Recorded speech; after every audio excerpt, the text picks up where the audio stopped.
Mais um programa do Paulinho e hoje eu consegui, depois de alinharmos muito bem as nossas agendas, a presença desse meu amigo, de um profissional que eu respeito muito, tenho muito carinho, o promotor de justiça aqui da 2ª Vara Criminal de Apucarana, o qual é promotor de justiça raiz, não é Nutella não. E ele é tão promotor, que ele é o único promotor de justiça que eu conheço que é casado de fato com a Norma. A Norma é o nome da esposa dele, que por sinal nasceu no dia da promotoria de justiça, no dia do Ministério Público. Dr. Gustavo Marinho. Com muito prazer recebo aqui no meu programa. É verídico, casado com a dona Norma. Um forte abraço aqui do nosso programa, dona Norma. Parabéns. Nascida aí no dia do Ministério Público. Doutor, é verídico. Não, isso é fato. Doutor Paulo, muito obrigado pelo convite. É uma honra estar aqui. Acho que posso chamá-lo de Doutor Paulinho, né? Como Paulinho, sempre, né? É realmente uma honra, né? Uma satisfação estar aqui e espero poder contribuir trazendo aqui algum conhecimento, alguma informação que seja relevante para os telespectadores. Com certeza, tenho plena certeza que será, doutor. E já começando do começo, quem é o Dr. Gustavo Marinho? Bom, eu sou paulista, né? Nasci no interior do estado de São Paulo, em Bauru. Morei em várias cidades, eu falo que na verdade eu praticamente nasci em Galha, uma cidade muito pequenininha, né, onde meus pais moravam. Na verdade minha mãe, né, foi para Bauru acho que só para ter o filho lá, que era um hospital com mais recursos, né. Mas depois, quando, se eu não me engano, eu tinha uns 5 anos de idade, meus pais se mudaram para Bauru, e aí morei até os 12 anos em Bauru, depois comecei a mudar de cidades, né, porque meu pai... quando eu tinha uns 12 anos, ele passou no concurso para juiz, né, no estado de São Paulo, e a carreira exige, né, uma série de mudanças para poder galgar ali os degraus, né? E a família acompanhou, então eu morei em Bilac, uma cidadezinha bem pequenininha, depois em Oswaldo Cruz, em Guaratinguetá e depois meu pai foi para São Paulo e nós os acompanhamos até São Paulo. Então o pai juiz. Sim. Isso foi o que... deu um pouco de direcionamento para escolher promotoria? Ou melhor dizendo, por que promotoria de justiça, doutor? Na verdade, eu falo que meus pais, né, principalmente, acho que meu pai achava que eu não tinha muito jeito para a área jurídica, né, porque o doutor sabe bem, a gente precisa estudar muito, nunca para, né, até hoje a gente é obrigado a estudar, as leis mudam, os entendimentos mudam, a gente precisa ficar constantemente se atualizando. E meu pai, né, não sei se, talvez até pelo tempo, ele não acompanhava tanto assim o nosso dia a dia, mas ele achava que eu tinha talvez ali uma aptidão para uma outra área que não direito. Então ele nunca me incentivou a fazer direito, na verdade. Olha só. Eu digo até, outro dia eu estava comentando com ele sobre isso, muito pelo contrário, eu já estava na faculdade e ele brincava, não sei se brincando, talvez aquela história de cutucar para ver se, com certeza, se incentiva mais, né? Aquela tal psicologia reversa. Com certeza, que é muito utilizada pelos das velhas, da velha guarda, né? Sim, mas talvez não na cidade que eu estava, né? Eu já estava na faculdade e ele falava para mim, olha, vai fazer outra coisa, você não estuda o suficiente, né? Vai fazer um outro curso. Mas estudava? Ele estava certo na época? Eu acho que eu estudava, talvez nem tanto quanto ele gostaria, né? Mas ele sempre incentivou, minha mãe também, minha mãe é da área da educação, né? Olha só, e então eles sempre incentivaram a leitura, o estudo, mas meu pai estava até no 3º ano de faculdade, acho que foi ali que ele parou, de falar para abandonar a faculdade, ele queria que eu abandonasse a faculdade e fosse, pelo menos ele falava, não sei, acredito que até que seja da boca para fora, né? Mas ele falava para eu abandonar a faculdade e fazer um outro curso, que eu não tinha nascido muito para isso. Olha só. E depois ele parou, eu até entendi na época, assim, talvez, deixa ele terminar o curso, depois ele escolhe o que ele vai fazer, né? Ou faz outro curso novamente, Ou faz outro curso, né? Mas ele brincava comigo. E com meu irmão mais velho, que também fazia faculdade de Direito, isso não acontecia, né? Mas era curioso. E hoje o irmão mais velho também é da área do Direito? Também, ele é procurador do Estado em São Paulo, né? E o caçula, né? Que é mais novo, bem mais novo que eu, quase 12 anos, também é da área jurídica, né? Ele é juiz de Direito em São Paulo. Juiz de Direito, esse que seguiu a carreira do pai? Do pai, né? Mas então o pai, qual é o nome do pai? É Wagner. O senhor Wagner, então, pegava mais no pé Pegava bastante de mim. Vai no PLA, não leva jeito? Pegava mais no meu pé, né? Outro dia eu estava comentando com ele, lembrando dessas passagens, eu não sei se ele lembrava muito bem, né? Mas eu lembro bem disso. Ele nega que tinha feito isso? Não negou, só deu risada. Seu Wagner, deu certo, a psicologia reversa aqui do Dr. Gustavo, aqui no Paraná tem feito um trabalho aí muito gratificante e um trabalho social de grande valia aqui para todo o norte do Paraná aqui. Obrigado. Mas então, doutor, aí se formou em Direito? Sim, E a promotoria foi o primeiro concurso que o senhor quis fazer? Foi. Eu pensava quando estava terminando a faculdade, em prestar concurso mesmo, né? Eu pensava ou na magistratura ou no Ministério Público. E eu me lembro que, né, eu colei grau ali em janeiro de 90, né? A turma de 89, colamos grau em janeiro de 90. Né? Comecei a advogar com meu pai já estava aposentado, né? Trabalhávamos eu, meu irmão mais velho, né? E meu pai no escritório. E aí um amigo comentou, né? Eu estava dizendo, naquela época a gente não tinha essa facilidade para acompanhar os concursos que abrem. E um amigo falou, olha, abriu o Ministério Público do Paraná, vamos prestar, né? Era uma época que não tinha internet, né, doutor? Sim. A internet, o boom da internet foi nos anos 2000. Sim, então, sim. Antes disso, você tinha que ficar vendo jornais, lendo jornais, assinando revistas jurídicas, sim. que também não tinha nem muita revista jurídica na época, né? Não tinha. E ele ficou sabendo desse edital do Ministério Público aqui do Paraná e comentou, ó, vamos prestar, né? E no fim eu acabei fazendo a inscrição, ele não veio e eu vim e acabou dando certo, né? Foram as várias fases ali, começou... Mas veio com a certeza de passar ou falou, vamos fazer lá e... Não tinha certeza não, né? Veio fazer pra... Foi o primeiro concurso, graças a Deus, deu certo, né? Mas... E passou de primeiro, doutor? Sim, graças a Deus. Graças a Deus. Na época eram também várias fases? Sim, já era naquela época, já eram 3 fases, né? A primeira fase, que é a preambular, né? São só questões objetivas. E depois a segunda fase de vários dias de questões discursivas. E na época já era uma prova de 5 dias, essa discutiva? Na minha época foram 3 dias. 3 dias? 3 dias. Foram 3 dias de prova. 3 dias de prova. E depois, né, quem passasse nessa segunda fase, né, daí tem a prova oral com 5 examinadores, né? Correto. E por que a promotoria, doutor? O que o senhor viu e falou, é isso que eu quero? Ou o senhor foi mesmo para, vamos dizer assim, fazer um concurso e ver o que dava e acabou se apaixonando pela área durante? Sim, não, eu pensava, né, eu confesso assim que não... Eu pensava muito na magistratura ali no Ministério Público, principalmente, né, porque na época eram as únicas carreiras assim que tinham previsão de independência funcional, né, da gente poder fazer aquilo que a gente pedir, trabalhar por aquilo que a gente acredita. Que legal. Né? E é um órgão independente, doutor. Acho que é legal dizer Sim. isso para todos os nossos telespectadores, que o Ministério Público, muita gente confunde, acha que é um órgão que é ligado ao Poder Judiciário, mas não, né? Sim, muitos pensam que é ligado ao Poder Judiciário, outros pensam que é muito ligado ao Executivo, e na verdade é uma instituição, né, prevista na Constituição como uma instituição independente, né, com independência administrativa, funcional, orçamentária. Né? Quais então, as prerrogativas do Ministério Público, doutor? Bem resumidamente, para o povo de casa entender. Qual que é a prerrogativa ali, qual que é a atuação do Ministério Público na sociedade em si? Sim. Muitas pessoas, quando ouvem falar do Ministério Público, pensam no promotor, né, que atua na área criminal, né, ou aquele promotor que está lá para acusar. E a gente precisa lembrar os telespectadores, né, que o promotor de justiça, ele tem que promover a justiça, né, e não só pedir a condenação. Se ele acha que a pessoa é inocente, ele pode pedir o arquivamento do inquérito, né, mesmo que ele tenha oferecido uma denúncia, iniciado uma ação penal contra alguém. Se durante a instrução ele tiver dúvida da culpabilidade ou se convencer de que a pessoa é inocente, né, ele não só pode, como deve pedir absolução. Né, eu costumo dizer, né, se o juiz condenar numa situação como essa, ele pode até recorrer em benefício do réu. Então é uma independência funcional, ele age com base, eu sempre falo, né, o promotor ele está lá com um pé em 2 canoas, né, uma é a consciência e a outra é a lei.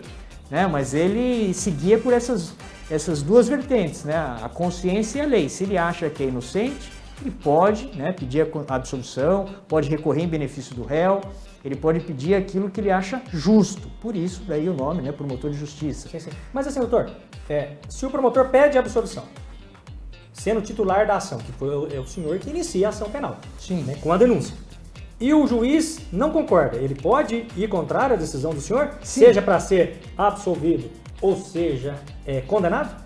Sim, se a gente for olhar os livros, né, de doutrina, principalmente aqueles mais tradicionais, né, eu acredito que a esmagadora maioria vai dizer que o juiz pode ir contra o pedido do Ministério Público ali de absolvição, né? Mas isso uma matéria que está sendo amadurecida. Inclusive tem um julgado, se não me falha a memória, bastante recente do Superior Tribunal de Justiça, entendendo que em razão da nossa Constituição ter adotado, né, o princípio acusatório, né, se o promotor pedir a absolvição, o juiz não poderia condenar, né? Então já tem, que legal. Eu acho que por ser o titular da ação, né? Por ser o titular da ação penal. Responsável ali. Sim. Entendi. Mas até pouco tempo atrás, né, isso não era muito questionado. De um tempo para cá é que passou a ser questionado. Alguns livros de doutrina também já passaram a defender esse entendimento. E os tribunais agora estão tendo que se posicionar. Entendi. E doutor, existe alguma hierarquia entre promotoria de justiça, os advogados e o poder judiciário com o juiz ali? Sim, não, nenhuma, né? A gente sabe que não existe, cada um na sua função, né? A gente tem que respeitar. O doutor convive conosco lá, sabe que há um respeito muito grande dos juízes, dos promotores. Cada um na sua função, né? São papéis ali que tem que ser desempenhados por pessoas distintas, né? Em igualdade ali, né? E com muito respeito, né, doutor? Porque ali é um embate, de fato, ele é um embate de ideias. Promotoria vocacionada para a questão da acusação, o advogado criminal vocacionado para a banca ali da defesa dos direitos do cidadão, que é isso também que a gente sempre se depara com esse preconceito, né? O advogado criminal, ele defende bandido. E não é.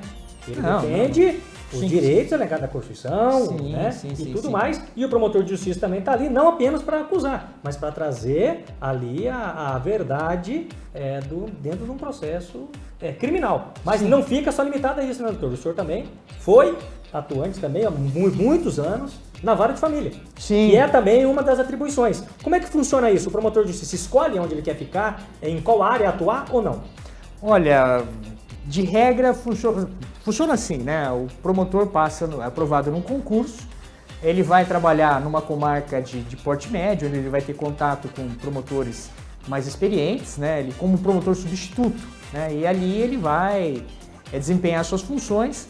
E depois ele é promovido a promotor de entrância inicial em cidadezinhas pequenas, onde ele vai ter que ser, digamos assim, o clínico geral. Ele vai atuar em todas as áreas. Entendi. Depois, conforme ele vai mudando ali de entrância, né, que tem a inicial, a intermediária, depois as finais, ele pode, né, trabalhar numa determinada área ou na outra, né?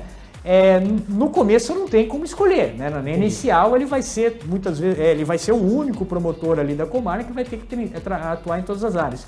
Depois, se ele vai numa comarca maior, onde existem várias promotorias de justiça, por exemplo, aqui em Apucarana nós temos 6 promotorias de justiça. O senhor é titular da sexta, né? Eu sou titular da sexta, quarta? É da sexta promotoria mesmo. Sexta promotoria. E é do patrimônio? Não. Atua junto à segunda vara criminal, né? Da vara criminal. Isso. Então eu estou atuando hoje mais direcionado à vara criminal, né? A atuação criminal, né? Mas nós temos uma promotoria que cuida mais, né, a ênfase ali, digamos assim, seria o meio ambiente, né, o consumidor. Tem a promotoria que tem uma ênfase ao patrimônio público, né, uma outra promotoria criminal também. Temos também a promotoria que atua junto ao juizado especial e as varas cíveis. Então, quando a comarca começa a disponibilizar, ter mais promotorias, abre assim um leque de atribuições. E conforme for vagando, a pessoa pode fazer uma opção de mudar para uma para outra, né? O doutor sabe, eu fiquei muito tempo na promotoria da infância, juventude e família. Doutor, ele? 22 anos. Só na vara de infância e juventude? 22 anos. E assim, doutor, com essa experiência que o senhor teve, o senhor trouxe, sendo da vara de infância e juventude, onde o senhor tratava só dos menores infratores, a reincidência na maioridade é preocupante? É grande a reincidência? Ou seja, aqueles meninos que o senhor viu no ato infracional, o senhor tornou a ver na vara criminal de Apucarana? Olha, infelizmente não é raro isso não, sabe? A gente acredita, né, na ressocialização. Eu vi muitos meninos, muitos adolescentes que foram submetidos a medidas socioeducativas e realmente mudaram de vida, né? Mas, infelizmente, tem aqueles que, por mais que tenham atendimento, que sejam orientados, né,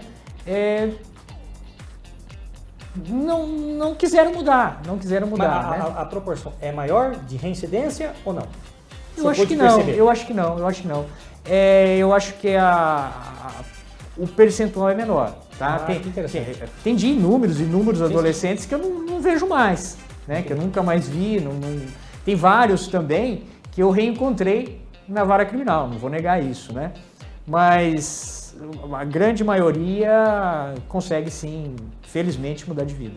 E com essa experiência, doutor, que o senhor conseguiu nesses anos, são quantos anos já de carreira?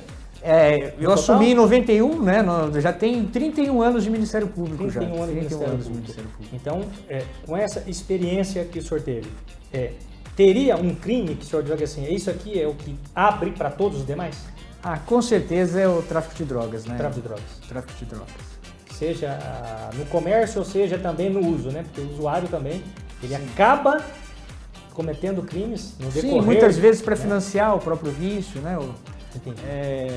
Infelizmente o tráfico de drogas é o que leva ao furto, que leva ao roubo, que muitas vezes leva até ao homicídio, né?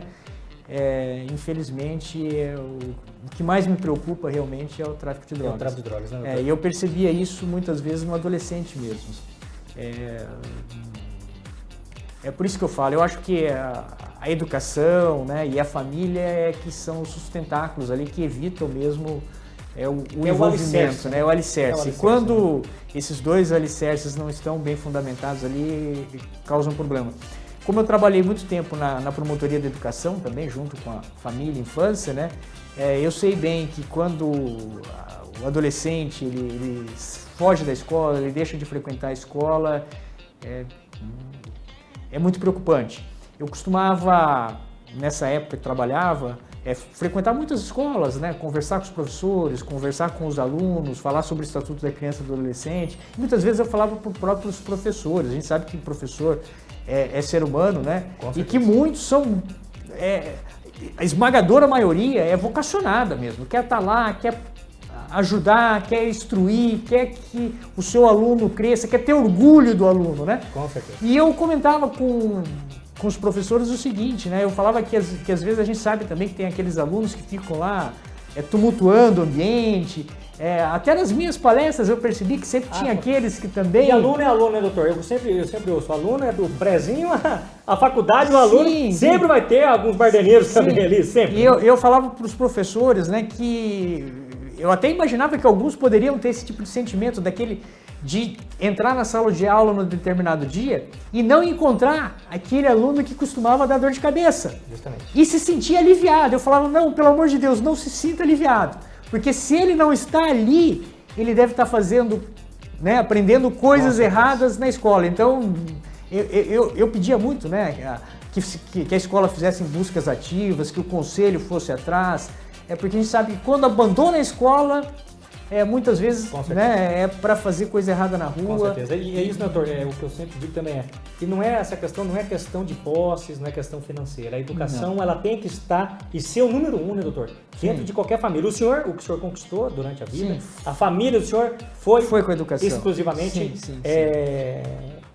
trazida pela educação que o senhor teve. Sim, com certeza. Né? Eu costumo dizer assim, doutor, a educação, muita gente fala assim, não, educação pública não presta, particular não presta. É educação em qualquer lugar. Né? Eu sou um desses meninos bardeneiros que o senhor comentou, tanto que quando eu era menino, minha mãe me colocou aqui na Guarda Mirim, lembra? Sim. Que é uma instituição, fica a dica aqui para os nossos representantes aí. Guarda Mirim, gente, ajudou muito a mim, ajudou muito aos meus inúmeros colegas.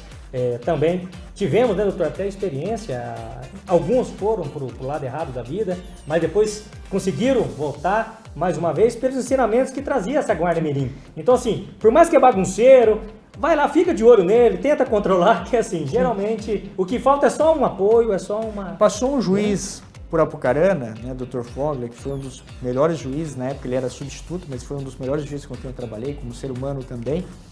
E ele era do estado de São Paulo também, mas ele foi da Guarda Mirim. Que legal, olha aí. Ele foi da Guarda Mirim. O doutor tem colegas que foi da Guarda Mirim, né? Com certeza, inúmeros, não é pouco não. Vários sim, advogados, sim, temos sim. o nosso querido, era o tenente nosso ali, agora acabou me subindo o nome dele, caramba, me deixou muito de castigo. O Kleber, que foi... O Kleber Silvério, que trabalhou foi... na OAB. Que trabalhou também, na OAB há muito tempo, justamente. foi Guarda Mirim, né? Mas tem vários ali, né? Eu era um dos meninos que ficava de castigo na porta do tenente, dando continência, porque se deixasse solto lá, eu fazia bagunça, né? Então, educação... A família e a educação são... Tem que ser, tem que ter isso, tem que ter. Suportes. E fica outra dica para as autoridades aí, que tenta criar um novo projeto parecido com aquele Guarda Mirim que vai ajudar, com toda certeza. Eu imagino que possa ter algumas mães nos assistindo, né? E eu sempre dava um recado quando eu tinha oportunidade de falar com os pais, eu falava muito com os pais também, daqueles alunos que abandonavam a escola, né? Sim. E eu sempre ouvia também dos pais que não tinham tempo para os filhos, né? E eu dava um exemplo da minha mãe, porque... A minha mãe, como eu disse, era da área da educação, talvez por isso que ela valorizasse mais, mas eu tentava passar essa situação que acontecia comigo para outras mães também que diziam que não tinham tempo. Porque eu estudava de manhã, quando eu morava em Bauru, e minha mãe trabalhava à tarde e à noite. Minha mãe era professora, né? E ela trabalhava nas escolas à tarde e à noite. Então, que horas que eu via minha mãe? Era mais final de semana. E eu lembro que minha mãe acompanhava lá os meus cadernos, né? As minhas atividades. E eu não esqueço. Outro dia eu contei para minha mãe, ela falou, mas você lembra disso? Eu falei, mãe, isso a gente não esquece. E eu lembro que eu era lá menino de, 9, 10, 11 anos, porque eu morava ainda em Bauru, eu saí de lá com 12 anos, então deve ter sido nessa fase. E eu lembro que dia de prova, minha mãe me acordava por volta das 5, 5 e meia, levava para a cama dela, e ela já tinha uma provinha preparada para mim, para ver se eu estava sabendo a matéria. Olha só. Era o horário que ela tinha para acompanhar o meu estudo. E hoje Ou seja, só fiscalizar, né? Sim, olhem os cadernos. Eu falava para os pais, olhem os cadernos. Né? Se num determinado dia não tem nada anotado, muito provavelmente, né, a não ser que tenha sido um dia excepcional na escola, com alguma atividade extracurricular, se não tiver nada no caderno é porque ele matou a aula. Com certeza. Né? Então não precisa ligar para a escola todo dia, mas olha o caderno do filho todo dia para saber se ele está aprendendo. Né? Faz acompanha. Que é pouquinho, né? Sim. É coisa rápida também. Sim, é coisa rápida, são poucos minutos, né? Sim. Né? E se necessário, tira o filho da cama de madrugada. Eu lembro que eu comentei, não faz muito tempo isso com a minha mãe, ela falou, você lembra disso? Eu falei, mãe, como é que eu vou esquecer? Tinha dia que tava frio, e a senhora me tirava da cama, né? Mas hoje eu agradeço. Né? Felizmente meus pais incentivavam muito o estudo, né? Meu pai cobrava muita leitura, se eu estava lendo, que livro que eu estava lendo. E é importante, né? É muito importante. Aquele que mal lê, mal ouve, mal fala, né? Eu acho que esse é o ditado mais sincero e verdadeiro que a gente pode deixar aí para os nossos queridos telespectadores, né? Aquele que mal lê, ele mal vai ouvir, ele mal vai falar, porque não vai ter ali um vernáculo, não vai, né? E muita gente fala assim, me dá sono quando eu leio. Insiste que para o sono, né? Sim. Leia aquilo que te traz prazer. Exatamente isso, né? Que eu ia falar. Procure algo que te atraia, né? Aqueles filmes que gostam muito, que é baseado em livros, tenta ler o livro. Sim, às vezes é muito mais interessante. É isso que eu ia dizer. Muitas vezes a gente prefere, é muito mais interessante o livro, que pode ser ter muito mais detalhes, né? Com certeza. E é muito prazeroso. Com certeza. E doutor, então voltando para a questão da promotoria. A vocação também é importante? Ou aquele cidadão, aquela cidadã que quer partir para a promotoria? É uma área muito difícil de atuar, de trabalhar? Olha, eu sinceramente eu acho muito gratificante, né? Eu brinco, né? Eu falo que a gente ganha para ajudar as pessoas, né? Principalmente quando eu estava ali na promotoria da família e infância, né? Eu atendia as pessoas praticamente o dia inteiro, né? E é muito gratificante quando a gente consegue atender, consegue orientar, quando a pessoa sai satisfeita. Então, eu acho, muito bom. Mas eu acho que tem que ser vocacionado também. Quer dizer, quem não gosta de atender a população, não gosta de servir, eu acho que estaria no caminho errado. Tem contato muito grande, doutor, com as pessoas mesmo. Sim, principalmente em determinadas áreas, né? Quer dizer, a promotoria de saúde pública, a promotoria da família, da infância, o contato tem que ser muito próximo, tem que ter a porta aberta, né? E da parte criminal só tem muito contato com a vítima, né? Sim, o contato, eu digo, é bem menor com a população, né? Sim. Algumas vítimas a gente tem contatos, nos procuram, né? Mas eu dizia que o meu gabinete era muito mais procurado, buscado quando eu estava na outra promotoria. Quando cuidava da família, dos menores, da infância, dos 14, adolescentes, tudo, né? Isso, era muito mais procurado. O senhor também não ficava, a competência do senhor ali, doutor, não é só a questão dos menores infratores, quando está na família. É uma questão também que envolve menor que tem um divórcio, que tem um pedido de guarda. A promotoria também, nesse caso, atua e fica observando ali, fiscalizando, né? Sim. Sempre onde tiver um adolescente, uma criança, tem que ter em qualquer processo vai ter que ter um promotor acompanhando. Nesse vara cível ali? Sim, vai ter que ter o promotor acompanhando. Entendi. Minha promotoria acumulava, né, como eu disse, a família, né? Então era o contato com a educação, né? Então o contato com as escolas, com os diretores, com os pedagogos, com a autarquia de educação, com o núcleo regional de educação, né? Com o conselho tutelar. Entendi. Era diferente, o atendimento era diferente. Então, hoje tem um pouquinho de vocação mesmo para ter essa e tem que ter paciência também, para entender que a realidade de alguns cidadãos não é nenhuma igual, né? Não. Né? Tem um lar estruturado, o outro tem um lar que não é tão estruturado. Tem um pai que tem problema com bebida, uma mãe que tem problema com drogas às vezes. E às vezes é o pai e a mãe no mesmo ambiente com problema com drogas, com bebidas alcoólicas ali. Então tem que ter também esse discernimento do senhor, como o senhor disse aqui no começo da entrevista. O promotor de justiça não está ali só para pedir condenação. Não. Pelo contrário, existe um fato, o delegado vai relatar, o senhor vai ter essa possibilidade de analisar e entender se é um caso que vai fazer a denúncia ou não, né, doutor? Sim. Né? E daí, doutor, quando começa a ter assim, o senhor fala uma coisa, o juiz fala outra, existe essa rivalidade entre vocês ou não? Não deve existir, né? Eu sempre comento, né, com todo mundo, né, com todos os juízes que eu trabalho, e eu sempre lembro também, digamos assim, que foi uma dica do meu pai, né? Eu me lembro como se fosse hoje, foi no dia da minha posse, né, lá em Curitiba, né, meus pais... Em 91. Em 91, meus pais me acompanhando, meu pai chegou para mim e falou, olha, filho, o Estado paga para ter duas cabeças, né? Se fosse para pensar sempre igual, pagaria para um só, né? Gastaria menos. Menos duas para o Estado, né? Sim. Então, é natural, né, que uma pessoa tenha um ponto de vista, que a outra pessoa tenha uma opinião diferente. Duas mesmo fato, né? Sim, e se a pessoa acredita naquilo, né, está sendo honesta consigo mesmo, ali, com o seu ponto de vista, tem que respeitar. Sim. E não concordando, recorra, né, doutor? E não concordando, que digo, né? Exatamente, né? Os tribunais estão lá para reapreciar, para confirmar ou para reformar, mas sempre com respeito, com educação, né? Eu sinto que nesse tempo todo de Ministério Público, já são 31 anos, né? Eu trabalhei com vários juízes, e felizmente eu tenho todos como amigos. Nunca tive nenhum problema com juiz nenhum. Sempre me dei muito bem com todos, né? Não tenho reclamação de nenhum deles, assim, da forma como me tratavam, da atenção que me dispensavam, né? Felizmente foi... E naquele caso, doutor, que o senhor pede a condenação e o juiz absolve. Porque isso também é importante dizer, né? Não é porque o senhor pediu a condenação que o juiz também vai só falar amém. Não, de forma nenhuma, né? Quando ele agir diferente, o senhor tem a competência de recorrer para a instância superior. Sim, eu tenho essa faculdade de recorrer, né? Entendi. E já aconteceu também, doutor Paulo, né? Da gente ler a sentença e falar, olha, me convenceu. Não tinha pensado nesse ponto ali, às vezes até alguma tese que o advogado de defesa, né, apresentou, e aí eu não recorro.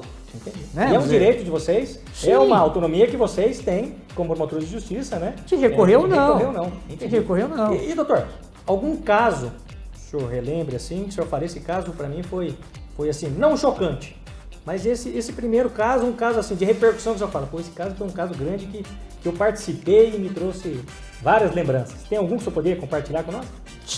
Teve um processo aqui, talvez digamos, os telespectadores mais experientes se lembrem, né, do sequestro do Tolardo, né, do empresário, né, de sobrenome Tolardo, que era de Maringá.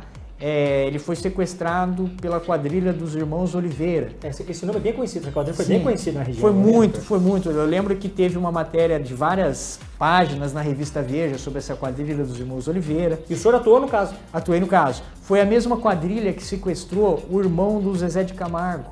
Que cortou o Wellington Camargo, cortou a orelha dele, né? E essa quadrilha era um de aparanenses? Não, era aqui do norte do Paraná. Era aqui do norte do Paraná. E eles sequestraram esse empresário, Maringá, e arrumaram um cativeiro em Nova Tebas. E, por um acaso, algumas pessoas acharam estranho o fato deles estarem lá, era um local bem simples. A movimentação chamou a atenção dos A vizinhos. movimentação chamou a atenção de alguém, e essa pessoa passou a informação, né, para o delegado de Nova Tebas. De que ali naquele local poderia ter alguém escondendo carro, porque eram carros bons para a época, né? E o local onde essas pessoas estavam paradas era como se fosse assim, um ranchinho bem simples. Olha só. Né? E eu lembro bem uma situação curiosa, né? Eles não tinham ideia o delegado não tinha ideia do que iria encontrar. Ele foi com um escrivão e um cartorário, se eu não me engano, de registro de imóveis, do tabelionato lá, um cargo assim que foi ajudá-lo. Não imaginava, então? Não imaginava, achavam que fosse uma situação meio corriqueira, foram sondar o que estava acontecendo. Né? E no momento da abordagem, né, houve uma troca de tiros. Olha só. Né?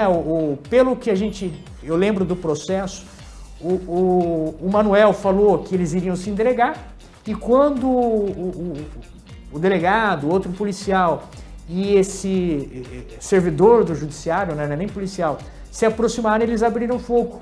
Mataram, infelizmente, o delegado, mataram o policial. Esse serventuário não morreu porque ele se jogou no rio, porque era uma beira de rio. Né? Eles até arrumaram esse rancho pedindo para os donos. A família era uma quadrilha extremamente perigosa. Mesmo. Sim, eles tinham uma das armas era uma Uzi. Era uma pistola Uzi, né, israelense. Isso aí nos anos 90. Isso foi nos anos 90. Olha só. E ele se jogou no rio, né, largo, ele atravessou e disse que, ele até num dos júris, né, eu fiz acho que 4 júris desse processo. Condenação de todos os envolvidos. Sim. Ele se jogou, atravessou a nada e disse que saiu na outra margem e escutava. Né, a bala, ela vem com uma velocidade muito alta, ele disse que escutava o zunido passando assim perto da cabeça dele e ele conseguiu se salvar. E nesse caso, a vítima também morreu, doutor? O sequestrado? Não, ele foi resgatado. Foi resgatado. O que aconteceu? Como descobriram o cativeiro, eles começaram a fugir. E durante a fuga eles foram cometendo crimes, roubando carro, né? E eu não sei se por uma infelicidade... Isso numa cidadezinha aqui no Na cidade, na região aqui, na região, toda né? aqui, olha só. E eles mataram esses policiais, né? Então, além do sequestro, ocorreram os homicídios, por isso que o processo foi a júri, né? Não necessariamente pelo sequestro, mas em todos os crimes praticados pela quadrilha.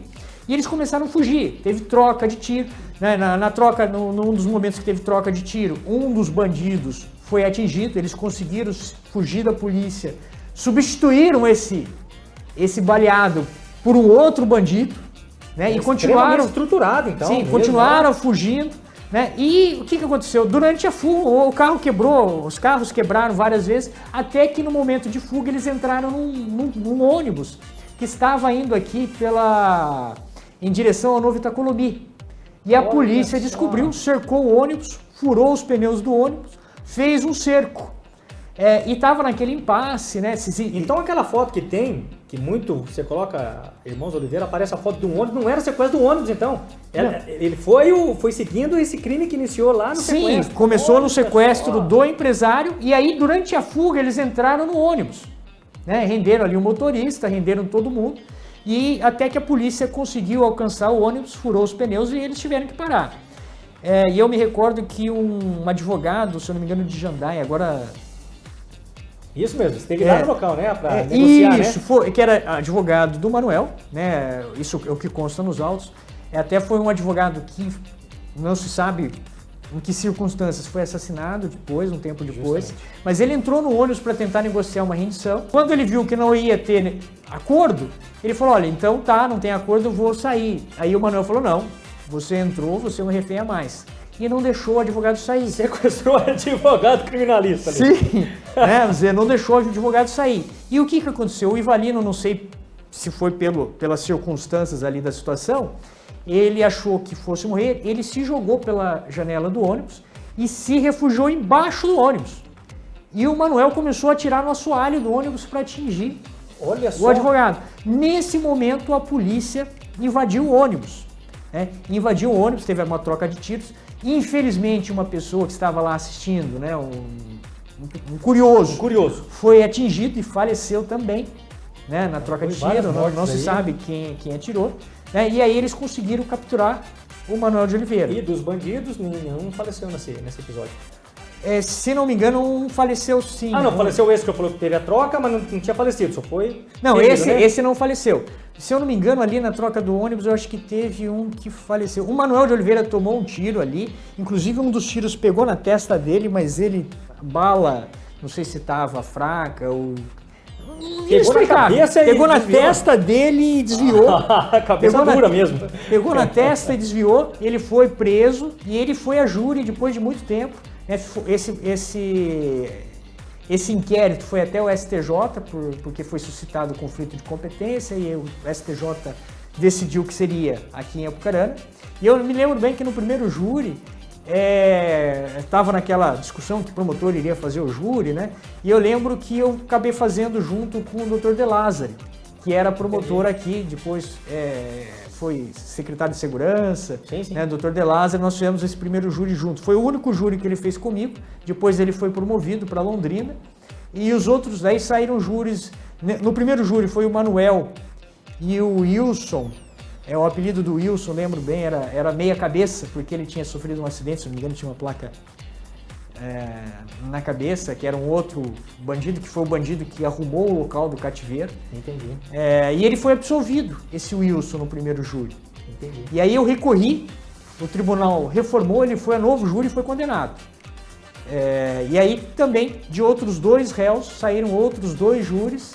O último, inclusive, foi no Fórum Novo já, Aqui na estrutura nova na estrutura nova. E eu me recordo bem que nesse último júri eu consegui contato através do delegado que atuava aqui, não me lembro qual delegado, eu sei que ele entrou em contato com a delegacia de Nova Tebas e conseguiram localizar esse serventuário da justiça que fugiu atravessando o Rio Anado. E ele veio, eu mantive contato com ele, ele foi ouvido no plenário. Então a promotor de justiça tem que trabalhar bastante mesmo, né? Para conseguir o resultado, e foi a resposta para a sociedade. Sim. Não o resultado, mas sim a resposta, né, para a sociedade. Sim. E um caso, doutor, assim... E só um detalhe, pode. O Manuel nesse júri, né, ele foi condenado só nesse processo a 133 anos. Um dos irmãos Oliveira, desse sequestro, foi condenado a 133 anos, que era tido como o chefe da quadrilha. Mas desses 133 anos, doutor, existe na legislação o máximo que se pode cumprir, hoje com a alteração trazida pela Câmara Federal, 40 anos, né? Sim, e na época 30 anos. Aí esses 30 anos, doutor, para ficar assim, a título de informação. Mas só pode ficar preso no Brasil por 30 anos. Não é apenas 30 anos. Ele ficar preso, fechado por 30 anos. Sim, fechado por 30 anos. Fechado. Sim. Ele aí entra hoje 40 anos, né? Sim, que teve alteração. sim. Mas então assim, de um dia a 40 anos, sim. Se ele pegar 300 anos, 40 anos ele vai ficar. Sim. Mas é importante lembrar também que se ele cometer algum outro crime depois dessas condenações, e já tiver cumprido, por exemplo, hoje, né, que seriam 40 anos, se ele cumprir 10 e praticar outros crimes e for condenado a mais 20, ele vai poder ficar mais um período também.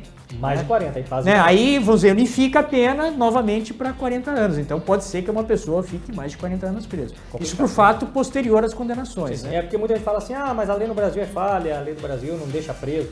Tem casos que fica preso e fica muito tempo. Sim, isso vai depender também, né, do tipo de crime cometido, se é um crime hediondo ou não, né? Justamente. E assim também, doutor, a primariedade, no começo, a lei, ela, vamos dizer assim, garante para qualquer cidadão uma segunda chance, né? Sim. O problema é quando começa a vir as condenações, né? Sim. Aí vai somando, e aí depois acabou a liberdade, né? Sim, Mas, doutor, e um caso chocante? Se eu falar assim, isso aqui me marcou. Uma coisa que me marcou, um crime que me marcou muito, né? Também foi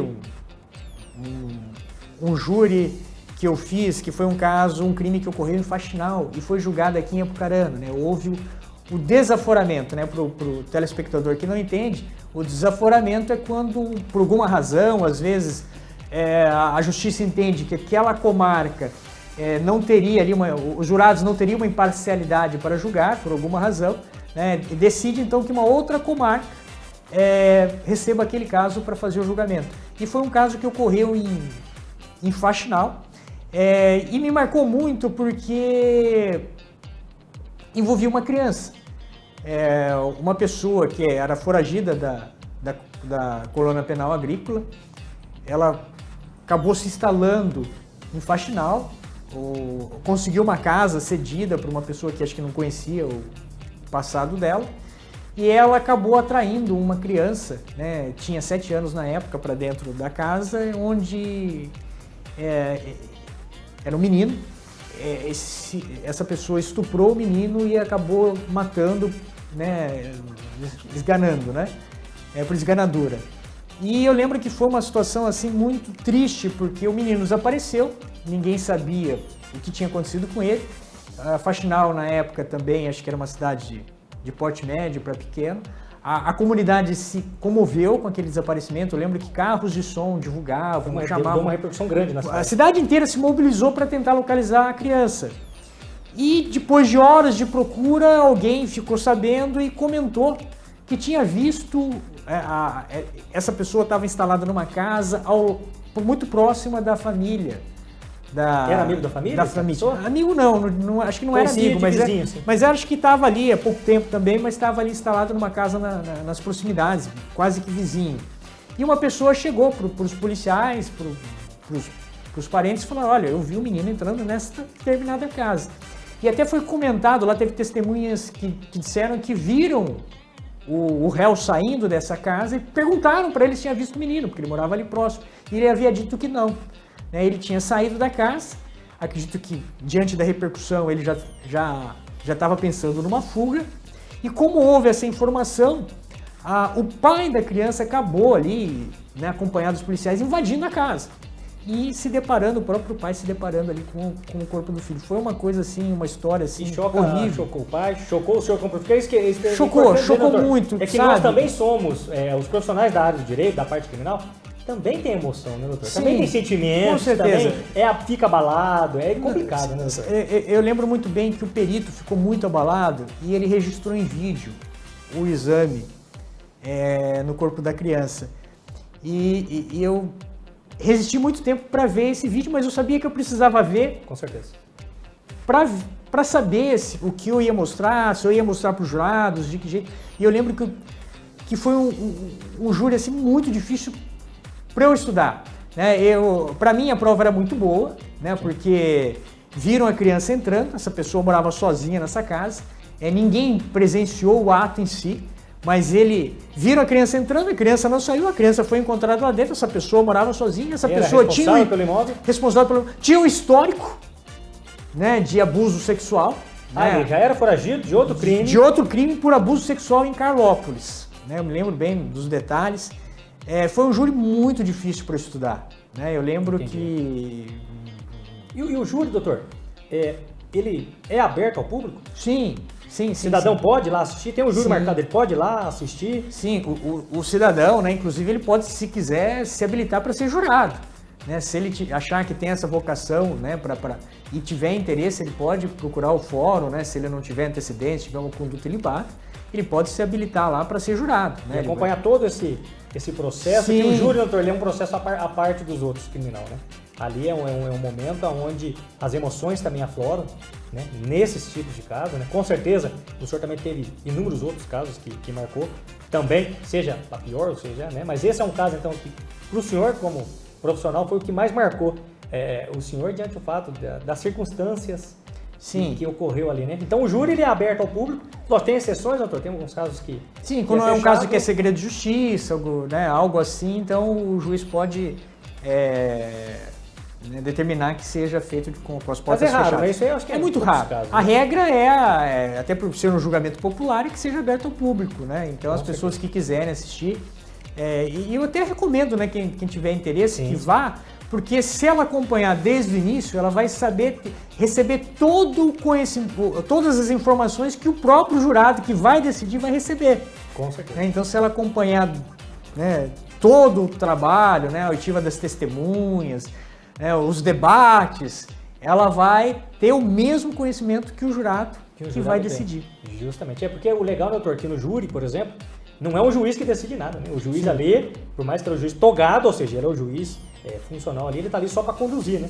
Quem decide conduzir, de fato são os jurados, né? Sim, é para conduzir e fixar a pena, né? Com base naquilo que os jurados estabelecerem, Com né? certeza. Através das perguntas, né? Para quem não sabe, o juiz faz perguntas, né? Onde as respostas possíveis são só sim ou não, né? E com base nessas respostas, né? São traçados os parâmetros para a fixação da pena. E tornou a votação, doutor, é importante dizer também, para aquele cidadão que quer se candidatar e tem medo sobre o sigilo do voto dele, é muito tranquilo que passou o voto maior ali, para que encerra a votação. Sim, né? Diferentemente do que a gente vê nos Estados Unidos, né, aqui no Brasil é por maioria. Né, são 7 jurados, né, 4 votos para um lado é o suficiente para o juiz interromper. Por mais que seja ali 4 votos sim ou 4 votos não, a hora que chegou nesse ponto, o juiz para. Né, se for 4-3, né, 5-2, tudo bem, a gente nunca vai saber quem votou. Justamente. Mas para evitar, até em caso de eventual unanimidade, quando dá 4 votos para um determinado sentido a resposta ali, o juiz encerra, né, mistura as cédulas, né, o promotor não vai saber, o advogado não vai saber no que os jurados, né, votaram. Sim. Doutor, o papo está muito legal, né, mas infelizmente o nosso tempo está chegando ao fim, eu já até ultrapassei um pouquinho, né, mas são assuntos, são histórias muito, muito legais, eu tinha certeza que o senhor traria muita história e tem muito mais a contar, então já deixo o convite aberto para o senhor retornar aqui para tratar de outros assuntos com nós aí, com os nossos queridos telespectadores. E assim, doutor, alguns fatos que eu acho que é legal a gente dizer para o cidadão que está ainda pensando em ser promotor de justiça, não. Ser promotor de justiça tem os ônus, mas também tem os bônus, né? Por exemplo, assim como a magistratura, o senhor estava me dizendo que também é um cargo vitalício. Sim. Só vai sair se ele aprontar alguma feia mesmo, né? Tem o cargo em si, tem algumas prerrogativas, né, que eu digo que são da função, não é da pessoa do promotor, né? Nós temos a inamovibilidade, que é a pessoa ter a segurança de, se quiser, permanecer num determinado local. O senhor tem pretensão de ficar em Apucarana? Sim, eu já estou aqui. Adotou Apucarana como uma segunda casa? Há muito tempo, né? Eu estou aqui desde 95, então já tenho 27 anos, né, de Apucarana. Eu abri mão, né, por um determinado período da minha vida da carreira. Fiquei aqui como promotor intermediário, de entrância intermediária por muito tempo, por opção. Né? Que legal. Então fica a dica aí, galera. Tá vendo, né? Apucarana é top. Sim, com certeza. Eu não sou o único, né? Nós temos aqui o Dr. Cabrini, que está aqui há muito tempo também. O Dr. Sérgio Salomão, que chegou aqui antes de mim. Né? Que é o nosso decano, né, doutor? Que é o nosso decano, né? Sim. O nosso decano chegou aqui, se não me falha a memória, em 92 ou 93. Eu só cheguei aqui em 95. Né, o doutor Eduardo, acho que chegou, se não me falha a memória, em 2006. E todo mundo ficou aqui. Sim, mas nós temos outras pessoas também, né? O doutor Oswaldo está aqui há muito tempo, também, né? Juiz. Doutor Zé Roberto também. Né? Justamente isso mostra que a Apucarana, né? Eu entendo assim, uma cidade muito boa para se viver. Então, assim, o promotor é vitalício o cargo. 2, recebe seu salário mensal ali. Sim. Né? É um funcionário público. Né? Sim. Tem que passar no concurso público. Hoje, ter 3 anos de experiência na área jurídica, ou seja... E, doutor, uma dúvida. Ele tem que passar na prova da OAB? Não precisa. Não precisa? Não precisa. Ele só tem que ter uma experiência jurídica. Sim. Se formar em Direito, sim. Regra número 1, passa o número 1 e depois ter 3 anos de experiência jurídica, então. Isso, não necessariamente na advocacia. Não precisa passar na OAB. Não precisa passar na OAB. Entendi. Então, assim, são informações, doutor, que, assim, é importante trazer para os nossos queridos telespectadores que ainda entendem, insistem em achar que a área jurídica é só para os ricos. Só para uma classe. Não é, né, doutor? Não. É para todos. Para todos, Basta para todos. ter disciplina ali, para todos. Sempre a gente diz aqui, né? Eu falo, né? Eu tive ali o privilégio de ter nascido num lar estruturado, com uma boa condição, né? Mas eu falo que pro meu pai não foi bem assim, né? Meu pai era uma família mais humilde, meu pai ele fez magistério, ele foi, né, começou a dar aula, ele deu aula em fazenda, né? Tem até uma história até que é curiosa, né? Meu pai dava aula nessa fazenda, ele ia a cavalo até a fazenda, né? Cedido ali pelo administrador da fazenda para ele chegar até a fazenda, né? Aí depois, né, disso ele fez uma faculdade de Direito, né, com sacrifício. Aí advogou um tempo, aí ele passou no concurso para procurador de Estado, aí ele resolveu ser juiz, prestou concurso para juiz, passou também, né? Então, a gente conhece outros casos não também, é fácil, né? E temos casos de família estruturada, onde o indivíduo, infelizmente, Sim. acaba não seguindo os mesmos passos, né? Eu conheço inúmeros casos de profissionais, magníficos profissionais do direito, que são de família humilde, que fizeram faculdade, né? Ralou para chegar, né? Muito, né? E a gente sabe também que a Faculdade de Direito temos várias, né? Com certeza. Nós temos duas, mas eu acho que vai abrir a terceira. Três, já abriu a terceira? Sim, já vai. O Unespar já tem. Unespar, e tem mais Arapongas que é do ladinho aqui, né? Sim, então, antigamente era muito difícil, né? A gente ouve os advogados de antigamente dizendo que tinham que muitas vezes fazer alguns cursos em São Paulo, porque eram poucas faculdades aqui no Paraná. Então, eu só falo o seguinte, eu oriento as pessoas que pensam em fazer direito que escolham aquilo por vocação. Eu falo, para fazer direito tem que gostar muito de ler. Com certeza. Se a pessoa não gosta de ler, não gosta de estudar... Siga o conselho do seu pai. Nasceu para isso não. Siga no seu Wagner, né? Nasceu para isso não. É preciso estudar, o doutor sabe, né? Estudar e escrever, né? Os dois, né? São as duas ferramentas maiores, né? Muita gente pensa... São as ferramentas, doutor. Sim, do dia a dia, né? Sim. A regra no nosso direito não é a oralidade, né? São poucos os processos. O instrumento maior é a escrita, né? E a leitura. A oralidade seria no júri. No júri, né? Nas outras áreas. Uma situação ou outra na audiência, né? Que é importante que o advogado consiga ali transmitir o seu entendimento, o seu conhecimento, mas a regra é, né, a comunicação com o juiz através da escrita. Com certeza. E, doutor, então, já chegando ao fim, infelizmente, faço questão de pedir para o senhor deixar um recado, então, né? Mais um recado aí para toda a nossa, os nossos queridos cidadãos aí, como pessoa e como promotor de justiça, doutor. Olhando para a sua câmera especial que nós deixamos para o senhor aqui, ó. Essa aqui, ó. O recado que eu dou, né, que eu posso falar é nesse sentido, né? Quem pensa em fazer direito, né, que procure. Eu acho que é apaixonante, né, doutor Paulo? Com toda certeza. Eu acho defender o interesse de uma pessoa, ser o porta-voz daquela pessoa para defender os seus direitos, é uma atividade, seja do advogado, seja do promotor, né, ou como juiz ali decidindo o destino daquela pessoa, né, a liberdade da pessoa, o patrimônio da pessoa.